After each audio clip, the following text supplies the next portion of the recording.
মুসনাদে আহমদের বর্ণনা এসেছে, জিজ্ঞেস করা হবে,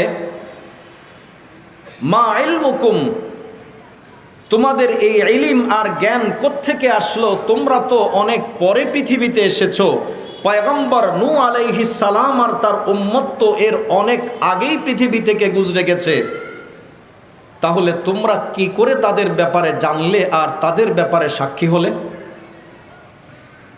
উম্মতে মুহাম্মাদিয়া বলবে, জাআনা নবিয়্যুনা সাল্লাল্লাহু আলাইহি ওয়াসাল্লাম,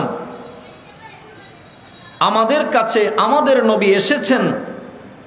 ফাআখবারানা আন্নার রুসুলা ক্বাদ বাল্লাগু, তিনি আমাদেরকে বলেছেন যত নবী রসুল পৃথিবীতে এসেছেন প্রত্যেকেই তাদের উপর আরোপিত দায়িত্ব যথাযথভাবে পৌঁছে দিয়েছেন এবং পালন করেছেন।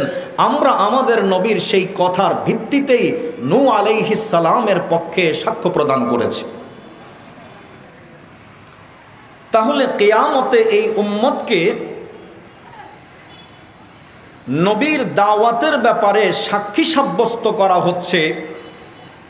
সাক্ষী সাধারণত তাদেরকেই সাব্যস্ত করা হয় যাদের ব্যাপারে ভালো ধারণা করা হয়, যাদেরকে ভালো মনে করা হয় তাদেরকেই সাক্ষী পেশ করা হয়।